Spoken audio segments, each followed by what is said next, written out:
So next ஒன்று பாருங்கள், land reforms, நில சீர்திருத்தங்கள். ஸோ லேண்ட் ரீஃபார்ம்ஸ், நில சீர்திருத்தங்கள். ப்ரீவியஸ் டாபிக் வந்து அக்ரிகல்ச்சரல் ரீஃபார்ம்ஸ். ரெண்டுக்கும் என்ன டிஃப்ரென்ஸ்னு ஃபஸ்ட்டு தெரிஞ்சுங்க. அங்கே பார்த்தீங்களா என்ன நடந்திருக்குது?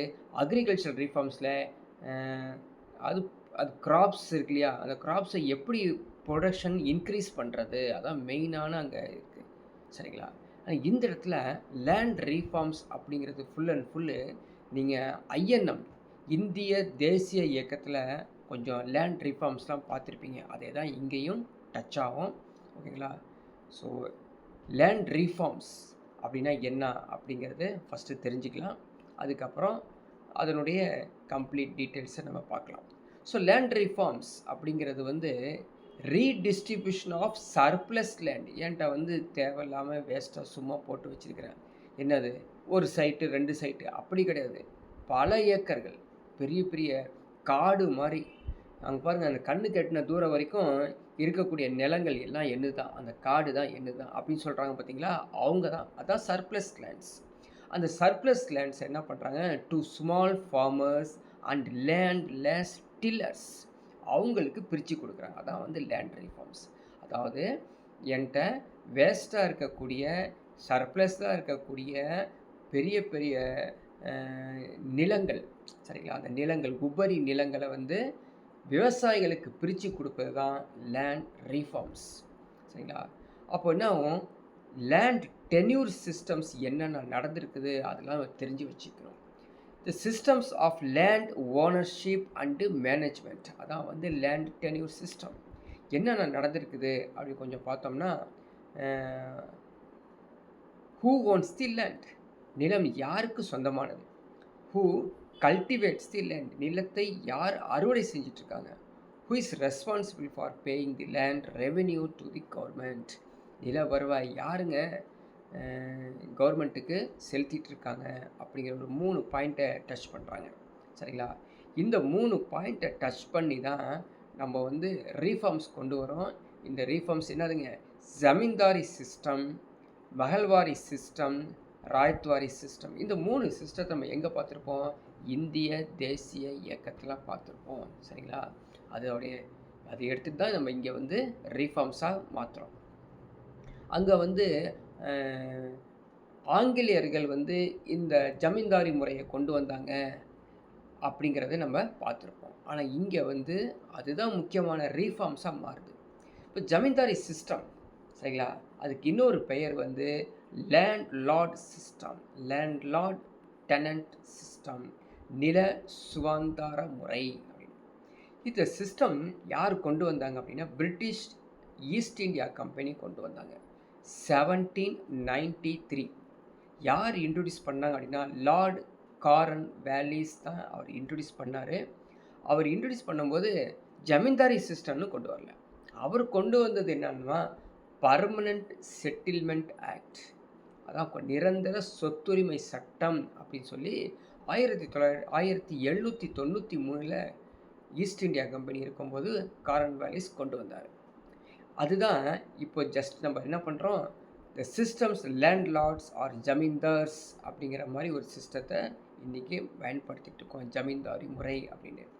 இந்த ஜமீன்தாரி முறையில் என்ன சொல்கிறாங்க, the share of government in total rent collected was fixed at 10/11, the balance going to zamindars as remuneration.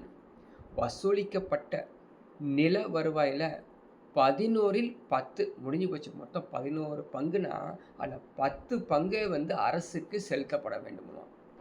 மீதம் இருக்கக்கூடிய அந்த ஒரே ஒரு பங்கு அதுவும் ஜமீன்தார்களுக்கு ஊதியமாக அறிவிக்கப்பட்டது. அப்போ விவசாயிகளுக்கு என்ன, ஒன்றுமே கிடையாது. செகண்ட் சிஸ்டம் பாருங்கள், மகள்வாரி சிஸ்டம், மகள்வாரி அல்லது இனவாரி முறை. So communal system of farming.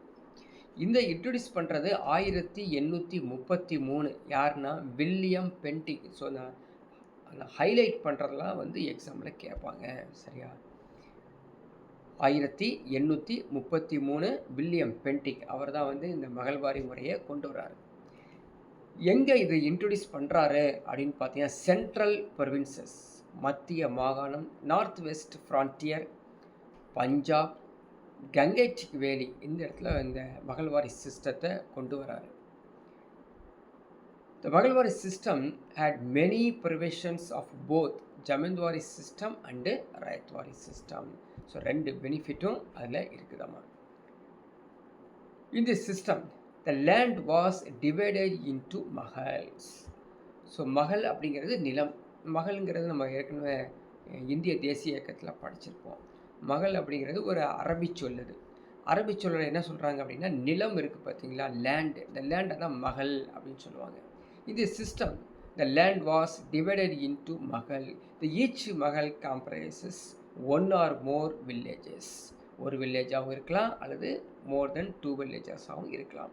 The ownership right were vested is the peasant. எப்படிங்க, அது ஜமீன்தாரி சிஸ்டமில் ஜமீன் ஒருத்தர் இருப்பார், சம்மந்தம் இல்லாமல் அவர் தான் உரிமை கொண்டாடுவார்.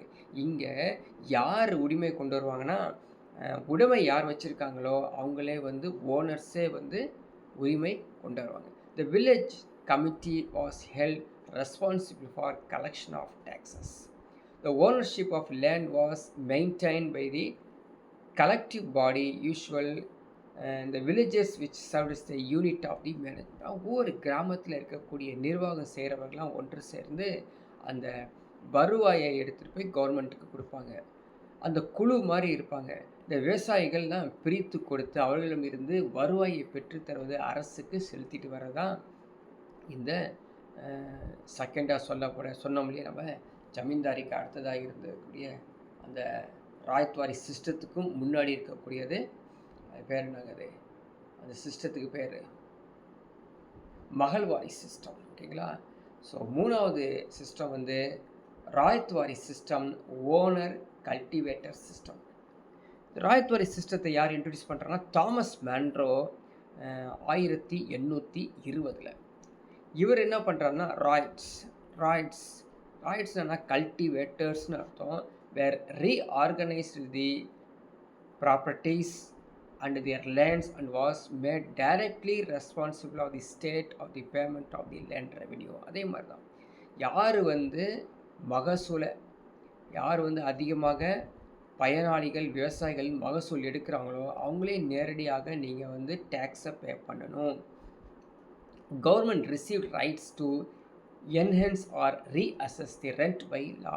ஸோ லா பேஸ் பண்ணி அவங்க அந்த ரெண்ட்டை வந்து ரீஅசஸ் பண்ணுவாங்க அப்படிங்கிறதெல்லாம் நடக்குது. ஆனால் இது எங்கே இன்ட்ரடியூஸ் பண்ணாங்க அதுவும் கேட்பாங்க எக்ஸாமில்.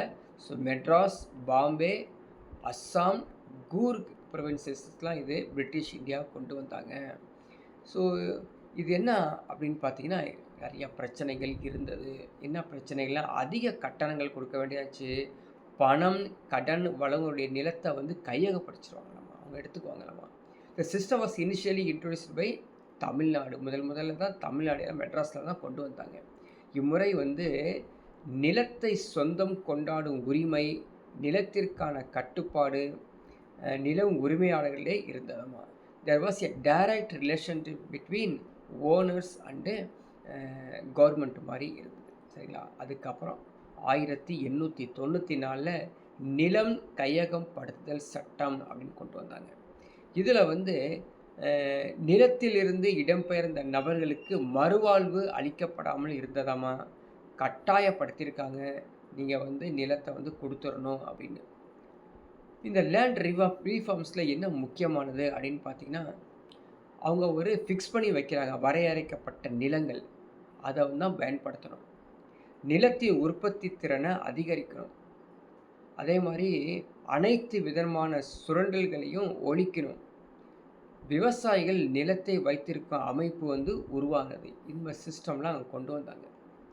லேண்ட் ரீஃபார்ம்ஸ்க்கு பிறகு எப்படி, போஸ்ட் இண்டிபெண்டன்ஸில் எப்படி இருந்தது அப்படின்னு பார்த்தீங்கன்னா, ஜமீன்தாரி முறை வந்து ஒழிக்கப்பட்டது. நில உச்சவரம்பு லேண்ட் சீலிங் ஆக்ட் கொண்டு வந்தாங்க. லேண்ட் டெனன்சி நில குத்தகை சீர்திருத்தங்கள் கொண்டு வந்தாங்க. லேண்ட் கன்சாலிடேஷன் நில ஒருங்கிணைப்பு கொண்டு வந்தாங்க. கோஆப்ரேட்டிவ் ஃபார்மிங்ஸ், இந்த 5 சிஸ்டம்ஸை வந்து ரீஃபார்ம்ஸை எடுத்துக்கிட்டாங்க. அதில் வந்து ஃபஸ்ட்டு பாருங்கள், ஜமீன்தாரி முறை வந்து ஒழிப்பு ஏற்பட்டுச்சு. எப்படி அப்படின்னு பார்த்தீங்கன்னா, ஒரு ஆக்ட் கொண்டு வந்தாங்க, ஜமீன்தாரி அபாலிஷன் ஆக்ட். இந்த 26,000 ஜமீன்தார்கள் வந்து ஒழிக்கப்பட்டு 30,00,000 குத்தகைக்காரர்கள் வந்து பயனடைஞ்சாங்க அப்படிங்கிறது ஒரு முக்கியமானது. அதே மாதிரி லேண்ட் சீலிங் ஆக்ட் எடுத்துக்கிட்டிங்கன்னா, நில உச்சவரம்பு எடுத்துக்கிட்டோன்னா 1960, 72 வந்து land holders as a unit of அப்ளிகேஷனாக இருந்தாங்க. 1972 ஃபேமிலி அஸ் பேஸ் ஹோல்டிங்காக இருந்தாங்க. அதே மாதிரி எஸ்சி எஸ்டிக்கு ப்ரியாரிட்டி கொடுத்தாங்க. அது இல்லாமல் யாரெல்லாம் வந்து எக்ஸம்ஷன் ஃபார் பிளான்டேஷன்ஸ், தோட்டங்கள், அறக்கட்டளைகள், பெரிய மாகாணங்கள், பினாமி வர்த்தனை அவங்களுக்கு விலக்கு கொடுக்கப்பட்டது.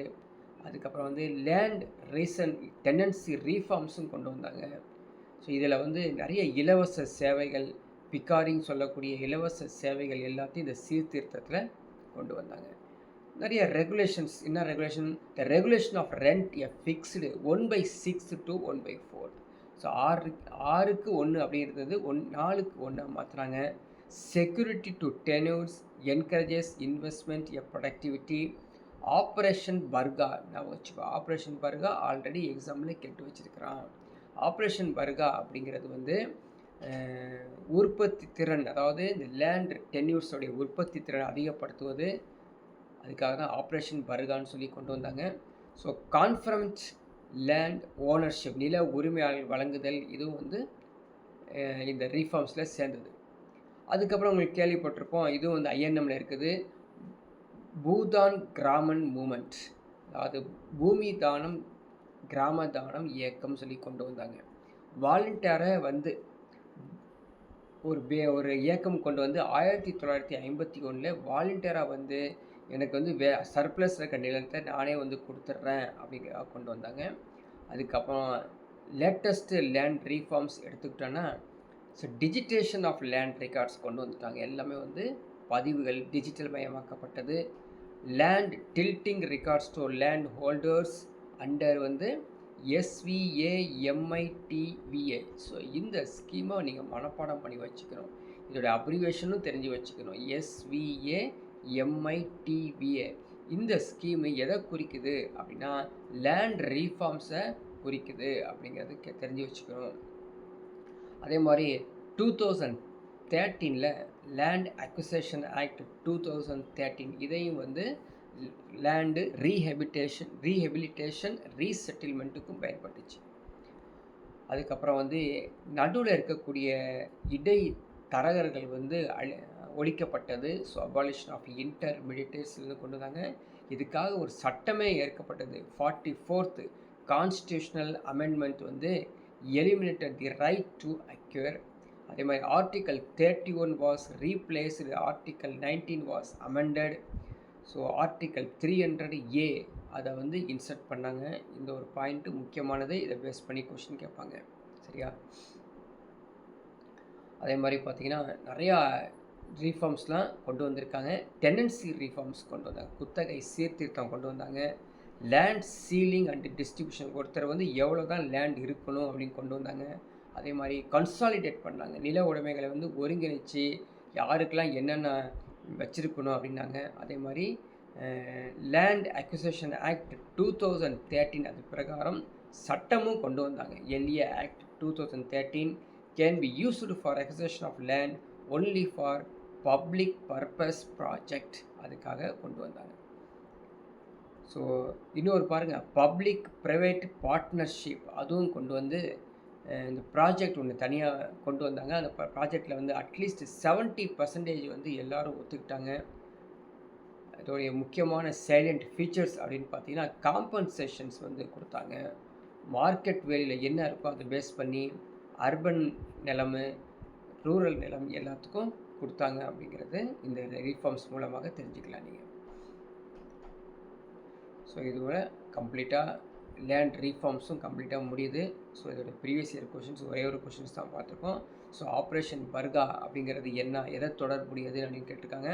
ஸோ பங்குதாரர்களின் பாதுகாப்பு, நில உரிமையாளரின் பாதுகாப்பு எல்லாமே சேர்ந்தது தான். ஸோ இதோட இந்த டாப்பிக்கும் முடிஞ்சிச்சு. ஸோ நெக்ஸ்ட் டாபிக் நெக்ஸ்ட்டு கிளாஸில் பார்க்கலாம்.